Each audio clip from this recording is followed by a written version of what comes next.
नमस्कार मित्रों, तो हमने पिछले पार्ट में पढ़ा था स्वर संधि के भेदों के बारे में, जिसमें हमने पढ़ी थी यण संधि, गुण संधि और वृद्धि संधि। वहाँ से अगला जो भाग है उसका स्वर संधि का, उसी में आगे बढ़ते हुए हम नंबर 4 को पढ़ते हैं, जिसमें अभी जो व्यंजन, उसी में जो वृद्धि संधि हमने जो पढ़ी थी उसमें कुछ अन्य उदाहरण जैसे अन्य संधियों के अपवाद के रूप में थे, उनको हम बताने की कोशिश करेंगे। तो पुनः उसी वृद्धि संधि में आगे बढ़ते हुए ध्यान रखना है हमें कि कुछ ऐसे उदाहरण हैं जो वृद्धि संधि के नियमों को फॉलो नहीं करते हैं, फिर भी हमें वृद्धि संधि में लिखने होते हैं। जैसे हमारे लिए एक सूत्र आता है कि प्रादु होढ़ो दिए सही सिए सु। ठीक है, इसमें कुछ शब्द हैं ऐसे कि अन्य संधि के नियम को फॉलो करते हैं या अन्य संधियों का अपवाद हैं। जैसे यहाँ पर प्र उपसर्ग के बाद क्या है, प्र उपसर्ग के बाद में अगर ऊढ़, ऊह, ठीक है, और ऊड़ी, ईस और ईस्य, इनमें से अगर कोई भी शब्द आ जाता है तो हमें वहाँ पर वृद्धि संधि करनी होती है। अब यहाँ पर अपन बात करें कि प्र प्लस ऊढ़, ठीक है, तो यहाँ पर नियम कौन सा फॉलो हो रहा है? यहाँ पर हमारा नियम फॉलो हो रहा है गुण संधि का, क्योंकि प्र में क्या है अ और ये क्या है उ, तो अ प्लस उ बराबर ओ बनना चाहिए। अ प्लस उ बराबर क्या बनना चाहिए? ओ बनना चाहिए, लेकिन ऐसा नहीं है, ये गुण संधि के अपवाद स्वरूप हैं। तो यहाँ पर बनेगा प्रौढ़। क्या बनेगा? प्रौढ़। ठीक है, इसी प्रकार से हमको ध्यान रखना है प्र प्लस क्या है, प्र प्लस ऊह, क्या है, प्र प्लस ऊह बराबर प्रौह। क्या बनेगा? प्रौह। यहाँ पर भी वही नियम है, यानी हमको ये ध्यान रखना है कि पहला जो पद है वो केवल और केवल उपसर्ग ही होना चाहिए। और उपसर्ग तो होना चाहिए, चलो मान लेते हैं, लेकिन इन शब्दों में से ही कोई शब्द होना चाहिए। अक्षर से हमें कोई लेना देना नहीं है, हमें पूरा शब्द चाहिए। यहाँ पर ऊढ़, ऊह, ऊड़ी, एस, एस्य, ये पूरा शब्द चाहिए हमें, एक वर्ण नहीं। तो इस प्रकार से हमें ध्यान रखना है मित्रों। इसी प्रकार से जैसे प्र प्लस एस्य क्या बनेगा? प्रेस्य। क्या बनेगा? प्रेस्य। प्र प्लस एस बराबर क्या बनेगा? प्रेष्य, प्रेषः। क्या बनेगा? प्रेषः। ठीक है, तो ये तो हो जाता है सामान्य सा, ये गुण संधि के अपवाद हैं और वृद्धि संधि के उदाहरण हैं। ठीक है, इसी प्रकार से आता है हमारा प्र प्लस ऊड़ी, क्या बनेगा? प्रौढ़ी। क्या बनेगा? प्रौढ़ी। ठीक है, तो ये वृद्धि संधि में है, लेकिन अपन लिख सकते हैं यहाँ पर ये सभी क्या हैं? गुण संधि के अपवाद। क्या हैं? गुण संधि के अपवाद, अर्थात इसमें गुण संधि होनी चाहिए, लेकिन अपवाद स्वरूप कौन सी कर रहे हैं अपना? वृद्धि संधि। ठीक है, इसके बाद में और भी हैं अभी इसके नियम। जैसे आपको ध्यान रखना है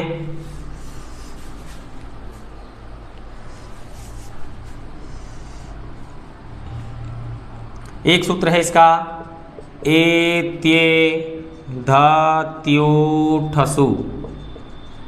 क्या है? एत्ये धत्यूठसु। अब हमको इसका ध्यान रखना है कि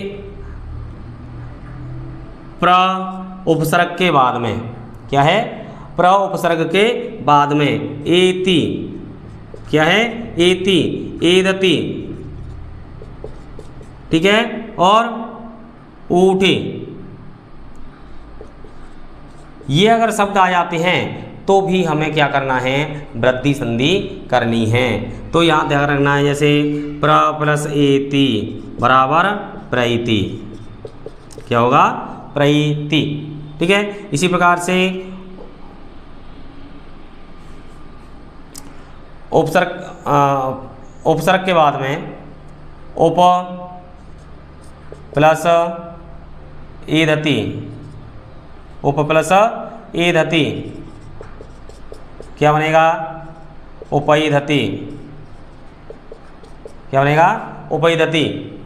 ठीक है, तो ये ध्यान रखना है। इसी प्रकार से हमारा बनता है एक शब्द जैसे विश्व प्लस ऊह, विश्व प्लस ऊह क्या बनेगा? ये ध्यान रखना है अपन को, विश्वौह। क्या बनेगा? विश्वौह। तो हमें ये ध्यान रखना चाहिए कि अकारांत उपसर्ग, यहाँ पर प्र उपसर्ग के स्थान पर अपन कह सकते हैं अकारांत उपसर्ग। क्या है? उपसर्ग। ये चीज़ हमको ध्यान रखनी है। अगर अकारांत उपसर्ग के बाद में एति, एदति और ऊठी इनमें से कोई सी भी धातु आती है तो हमें वहाँ पर क्या करना है? वृद्धि संधि करनी है। ठीक है, तो ये विशेष तौर पर हमको ध्यान रखना है। प्र प्लस एति प्रैति, उप प्लस एदति उपैदति। ठीक है, तो इस प्रकार से विश्व प्लस ऊह, ऊड़ी का ऊह बनता है तो उठेगा, तो इसलिए विश्वौह। ठीक है, इसी प्रकार से ये तो हो जाती है मित्रों आपकी कौन सी? वृद्धि संधि। वृद्धि संधि के बाद में आती है आपकी एक मोक्ष संधि है जिसका नाम है अपन अगर बात करें तो चौथे नंबर पे है अयादि संधि। कौन सी? अयादि संधि। अयादि संधि, इसमें आपको सूत्र ध्यान रखना है, ए चो य वा या व। क्या ध्यान रखना है? ए चो य वा या व। ठीक है, ए चो या वा। अब देखो इसका अपन खंडन करते हैं। एच, एच प्रत्याहार, इसने कह दिया एच, है ना? तो एच प्रत्याहार में हमने बताए थे कौन कौन से वर्ण आएंगे? ए, ओ, आई और औ। क्या आएगा? ए ओ आई औ। ठीक है, तो आपको ध्यान रखना है एच प्रत्याहार में ए ओ आई औ। इसके बाद में ये कहता है अय। क्या है? अय। अय का य हलंत कर दिया हमने, क्या बचा यहाँ पर? अ। ठीक है, अ व। क्या है? अ व को भी हलंत कर दिया तो क्या बचा? बड़ा आ। क्या बचा? आ के बाद में क्या है? य को हलंत कर दिया तो यहाँ का छोड़ गया ये बड़ा आ दोबारा से। ठीक है, आ ये क्या है? व। ठीक है, अब हम पढ़ते हैं कि अयादि संधि जो है एच प्रत्याहार के स्थान पर अय, अव, आय और आव आदेश करता है क्रमशः, अर्थात ए के स्थान पर अय, ओ के स्थान पर अव, ऐ के स्थान पर आय और औ के स्थान पर आव आदेश होता है। ठीक है, अब इसके बाद में कोई भी अच वर्ण हो, अच का मतलब स्वर कोई सा भी हो, चाहे वो समान स्वर हो या असमान स्वर हो, ह्रस्व हो, दीर्घ हो, हमें इससे कोई लेना देना नहीं है। लेकिन हमें इतना शर्त होनी चाहिए कि एच प्रत्याहार के बाद में ए ओ आई ओ के बाद में यहाँ पर क्या होना चाहिए? अच वर्ण होना चाहिए, स्वर होना चाहिए, तब ये नियम लगेगा हमारा। अब जैसे उदाहरण के लिए अपन बात करते हैं हरे प्लस ए। ठीक है, और हमें ये जो वर्ण हैं प्रथम पद के अंत में ही होना चाहिए एच प्रत्याहार, तभी हम इनके स्थान पर क्या करेंगे? आय, अब, आय और आव आदेश करेंगे। तो हरे प्लस ए, अब इस ए के स्थान पर, यानी प्रथम पद के अंत में ये ए है, छोटी ए है। ठीक है, इसके स्थान पर अपन क्या करेंगे? आया। क्या करेंगे? आया। तो र कैसा रह जाएगा? हलंत, अर्थात आधा रह गया। ये हमने इस ए के स्थान पर कर दिया आया, है ना? ये हलंत है और बाद में क्या है? ए। ठीक है, अब अपन इनको मिलाते हैं तो ह र हलंत है, इस अ से र पूरा हो जाएगा और ये भी हलंत है तो ये ए से पूरा हो जाएगा, हलंत हटा देंगे, क्या बन जाएगा? हराइए। क्या बन जाएगा? हराइए। ठीक है, इसी प्रकार से विष्णु प्लस ए, विष्णु प्लस ए। ओ के स्थान पर क्या करना है अब, तो विष्ण हलंत आ गया है ना। अब ओ के स्थान पर अब करेंगे उस, जैसे ओ के स्थान पर हमने कर दिया अब, इस अ से ये हलंत हट जाएगा और वह इधर ले आएंगे अपन, ये भी हलंत आएगा, इस ए से पूरा हो जाएगा तो क्या बन जाएगा विष्णवे, क्या बन जाएगा विष्णवे। ठीक है, इसी प्रकार से जैसे ने प्लस अनम, ने प्लस अनम, ए के स्थान पर आया तो नय, नय यह हलंत आएगा, इस अ से पूरा हो जाएगा तो नयनम, क्या बन जाएगा नयनम। इसी प्रकार से नई प्लस अक, नई प्लस अक। अब आई के स्थान पर हमें क्या करना है आय, तो बन जाएगा, जैसे आई के स्थान पर हमने किया आय तो यहाँ पर न हलंत रह गया, आय के आ से ये हलंत हट जाएगा और आ की मात्रा लगा देंगे, यह यहाँ पर लिख देंगे। ठीक है, इस अ से ये हलंत हट जाएगा तो क्या बन जाएगा नायक, क्या बन जाएगा नायक। ठीक है, इसी प्रकार से पौ प्लस अक, औ के स्थान पर आव, क्या बन जाएगा आव, तो पाव और अ से पूरा हो जाएगा तो बन जाएगा पावक, क्या बन जाएगा पावक। ठीक है, तो इस प्रकार से हमें ध्यान रखना है कि एच प्रत्याहार के बाद में, अर्थात ये सूत्र अगर याद है हमें एचो यवा याव, और इसमें से हम अलग अलग पदों को निकाल सकते हैं, तो हमें ध्यान रहना रखना चाहिए कि ए के स्थान पर आय, ओ के स्थान पर अव, है ना, ए आई के स्थान पर आय और औ के स्थान पर आव आदेश होता है। आदेश का मतलब होता है ये वर्ण गायब हो जाएगा और इसके स्थान पर ये वाला हो जाएगा, इसे कहते हैं आदेश, यानी एक वर्ण के स्थान पर दूसरा वर्ण या शब्द। ठीक है, इसी प्रकार से अब इसके और भी उदाहरण अपन देखते हैं, तो जैसे 9 प्लस 1, 9 प्लस 1, औ के स्थान पर क्या करेंगे वही आव, तो बन जाएगा नाव, व हलंत है, ई से पूरा हो जाएगा, है ना, तो क्या बन जाएगा नाविक, क्या बन जाएगा नाविक। उदाहरण आता है एक बार जो पूछा गया 2022 का उदाहरण है, द्वौ प्लस एव, क्या है द्वौ प्लस एव, ये बोर्ड क्लास में 2010 में, उसमें 2022 में पूछा गया उदाहरण है। तो इसका बनेगा औ के स्थान पर क्या करना है हमें आव, ठीक है, तो द्वा व ये हो गया, आव हो गया, है ना, एव ए की मात्रा लगा देंगे, हलंत हटा देंगे तो क्या बन जाएगा द्वावेव, क्या बन जाएगा द्वावेव। संधि का नाम है आपका अयादि संधि। ठीक है, ये तो रही अयादि संधि के बारे में जानकारी।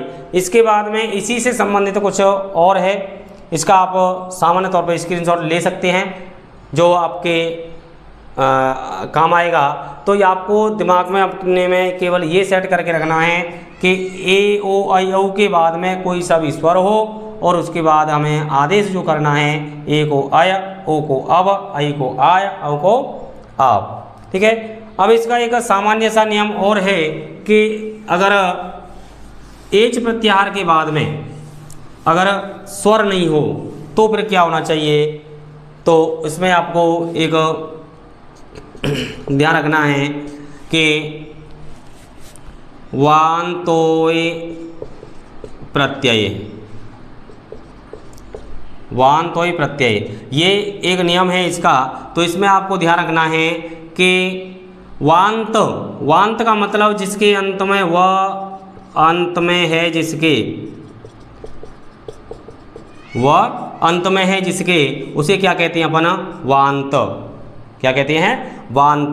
ठीक है, तो अब वह जब हम एच प्रत्याहार के स्थान पर आदेश करते हैं तो वह किन किन के अंत में होता है, एक तो होता है अव और एक होता है आव, इन दोनों के अंत में ही है वह।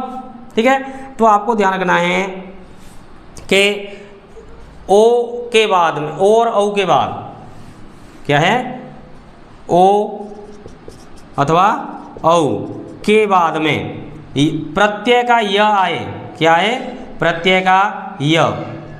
आप तो यह मान सकते हैं, ठीक है, वो लिखना नियम कहता है कि ये प्रत्यय का ही होना चाहिए, यह काय का होना चाहिए, प्रत्यय का होना चाहिए। तो हम ओ के स्थान पर अब और औ के स्थान पर आव, ठीक है, आदेश वही करेंगे, अब और इसके स्थान पर आव, ठीक है। जैसे उदाहरण है हमारा गो प्लस यम, गो प्लस यम, तो इसका क्या होता है, गव्यम। ओ के स्थान पर क्या करेंगे अपन, अब, है ना, ओ के स्थान पर अब करेंगे। अब इस व को पूरा करने के लिए यहाँ पर कोई स्वर नहीं है, जब स्वर नहीं है तो हम क्या करेंगे, इसको आधा ही छोड़ देंगे, तो बन जाएगा गव्यम। क्या बन जाएगा, गव्यम। इसी प्रकार से नौ प्लस यम, नौ प्लस यम क्या बन जाता है, औ के स्थान पर आव, औ के स्थान पर आव, तो ना व को पूरा करने के लिए इधर कोई स्वर नहीं है तो क्या आधा लिख देंगे, नाव्यम। क्या बन जाएगा, नाव्यम। और इसके यही उदाहरण आएंगे अगर इस नियम के आएंगे तो। एक शब्द और आता है, अपन लिख देते हैं गो प्लस युति। क्या है, गो प्लस युति का बनता है गव्युति। क्या बनता है, गव्युति। इसको भी आप इस नियम में ध्यान रख सकते हैं, लेकिन आपको केवल संधि कौन सी बतानी है, अयादी संधि, ठीक है। ये उस नियम से अलग हैं, एचो यवायाव वाले नियम से अलग हैं, क्योंकि इसने कहा था कि एच प्रत्याहार के बाद में अच होना चाहिए, और ये नियम कहता है कि प्रत्यय का अगर य होगा तो भी हम वहाँ पर कौन सी संधि करेंगे, यण संधि, अयादी संधि करेंगे, ठीक है मित्रों। तो ये हो जाती है आपकी अयादी संधि कंप्लीट। इसके बाद में आपकी जो बचती है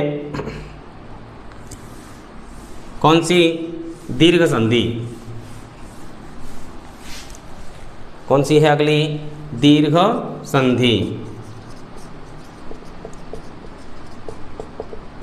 दीर्घ संधि इसको आप अच्छी तरह से जानते ही हैं। सूत्र है इसका अकः सवर्णे दीर्घ, अकः सवर्णे दीर्घ, ठीक है।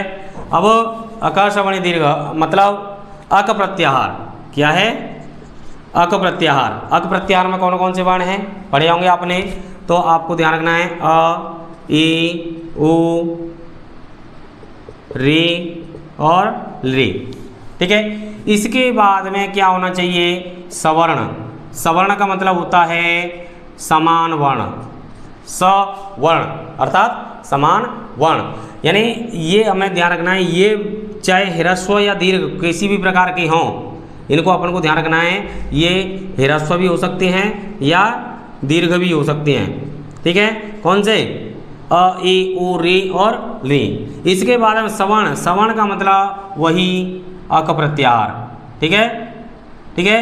अक प्रत्याहार का मतलब अ, ई, उ, री और ली, ठीक है। इसका मतलब रहा, ध्यान से समझना है कि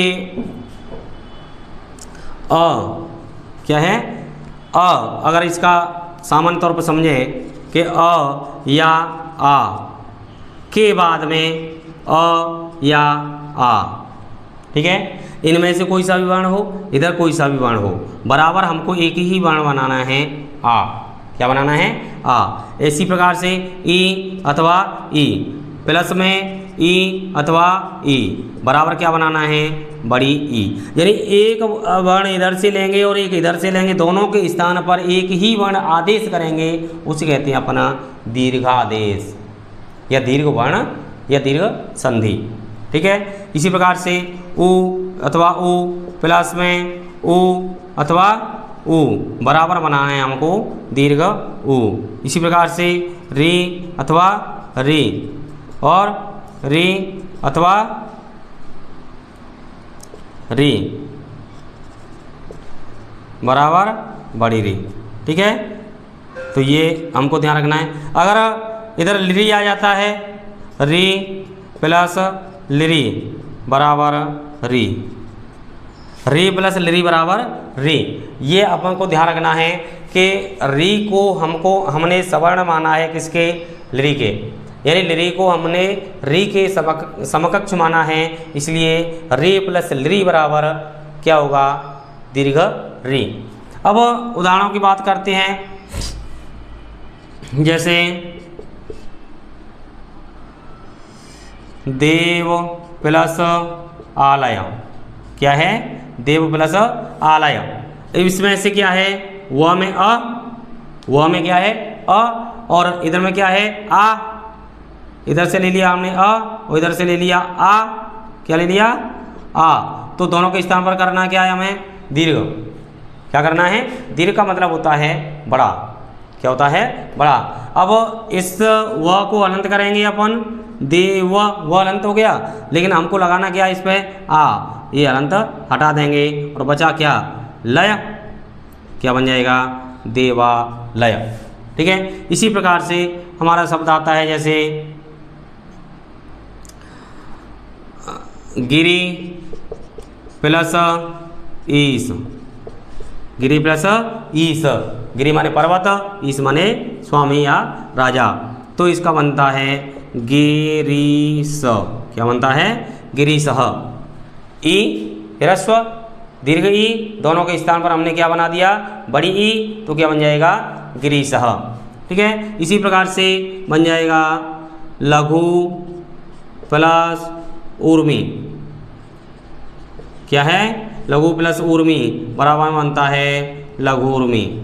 क्या बनता है, लघु ऊर्मी। तो ये और कोई सा भी वर्ण यानी समान वर्ण होना चाहिए, चाहे छोटा हो या बड़ा हो, इससे मतलब नहीं, हमें समानता देखनी है। अगर इधर अ है तो इधर अ होना चाहिए, चाहे ह्रस्व हो या दीर्घ हो। इधर ई है तो इधर भी ई होना चाहिए, ह्रस्व या दीर्घ। ऊ है तो ऊ होना चाहिए, ह्रस्व या दीर्घ। ठीक है, इसी प्रकार से री की बात करते हैं, जैसे पितृ प्लस ऋणम, क्या है, पितृ प्लस ऋणम। इधर में क्या है, री, और इधर में भी क्या है, री, बराबर बनेगी री, तो बन जाएगा पितृ, ऐसे डबल री और णम, पितृणम। ठीक है, अगर एक उदाहरण आता है होत्री प्लस रीकार, लिरिकार, क्या है, लिरिकार। ठीक है, तो बनता है होत्रिकार। क्या बनता है, होत्रिकार। ठीक है, यानी इधर री है और इधर क्या है, री। इस री के समकक्ष माना जाता है, सवर्ण माना जाता है किसको, लिरी को। होत्री प्लस री का लिरिकार आ जाए, या फिर होत्री प्लस रीकार आ जाए, तो भी क्या बनेगा, होत्रिकार।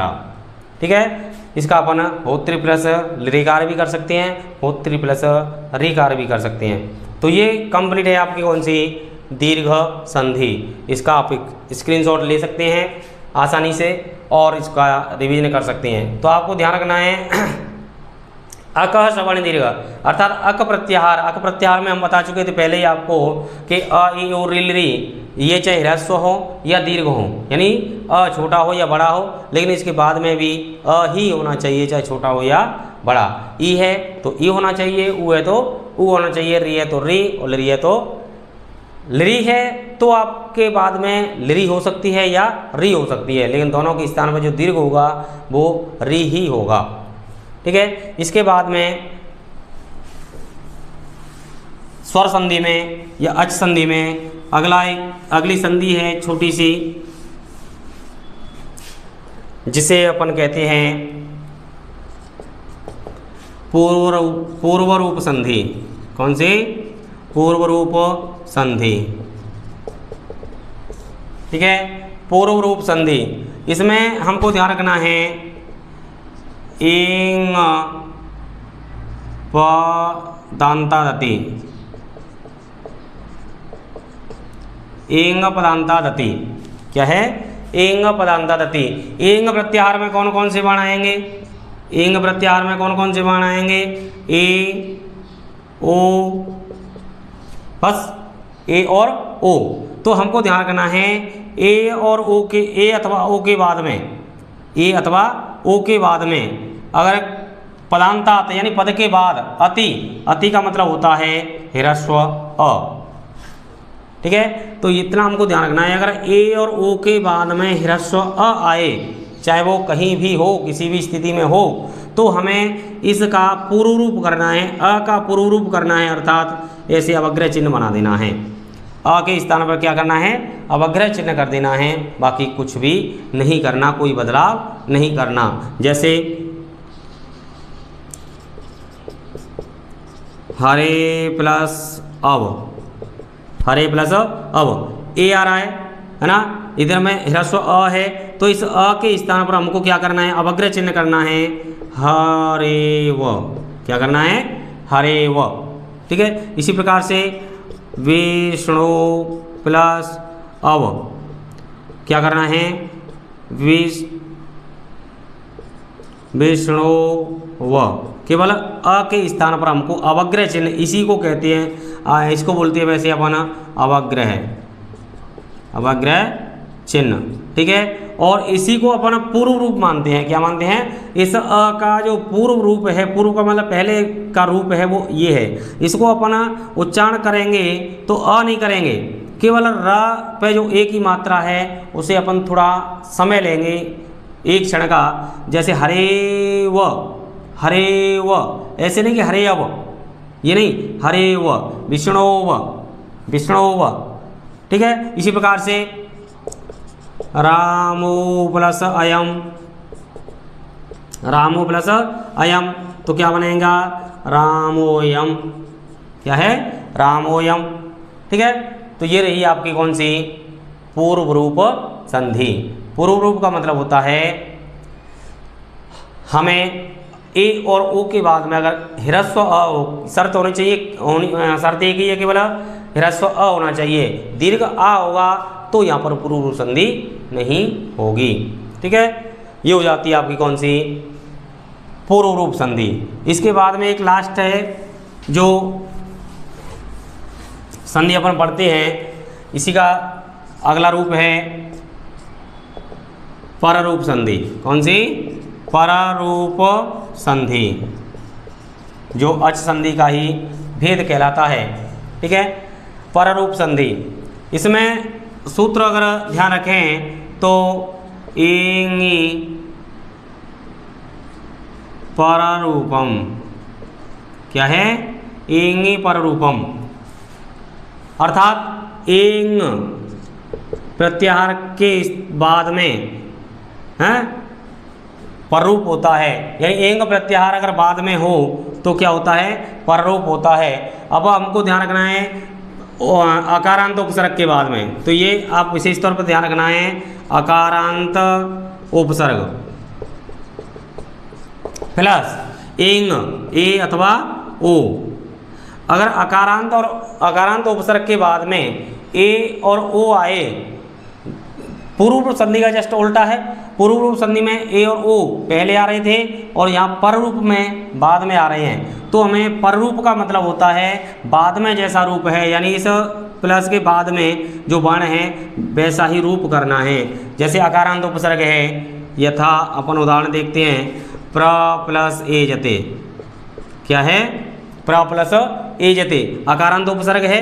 ठीक है, इसके बाद में ए आ रहा है इसमें से, तो इसमें से अ निकाल के और इसी में मिला देंगे बिना कोई परिवर्तन किए हुए, तो बन जाएगा प्रेजते। क्या बनेगा, प्रेजते। ठीक है, इसी प्रकार से ओप प्लस ओसति, क्या है, ओप प्लस ओसति, तो अकारांत उपसर्ग है ओ, तो इसमें से अ निकाल करके इसमें मिला देंगे तो बन जाएगा उपोषति। क्या बन जाता है, उपोषति। ठीक है, इसी प्रकार से अप प्लस ओ भी, अप प्लस ओ भी क्या बन जाएगा, अप उपसर्ग है। ये ध्यान रखना है हमें, इधर उपसर्ग होना चाहिए, वो भी अकारांत होना चाहिए। अकारांत का मतलब अ अंत में होना चाहिए सभी के में। ठीक है, तो क्या बन जाएगा, अपोभी। क्या हो जाएगा, अपोभी। तो इस प्रकार से ये होती है आपकी कौन सी, पररूप संधि। तो मित्रों, ये रही आपकी अच संधि यानी स्वर संधि से संबंधित जानकारी जो हमने आपको पूर्ण रूप से दी है। तो नमस्कार मित्रों, आज के इस टॉपिक में या वीडियो में इतना ही। स्वर संधि का समापन होता है और अगले टॉपिक में हम व्यंजन संधि लेकर के पुनः उपस्थित होते हैं। तब तक के लिए नमस्कार।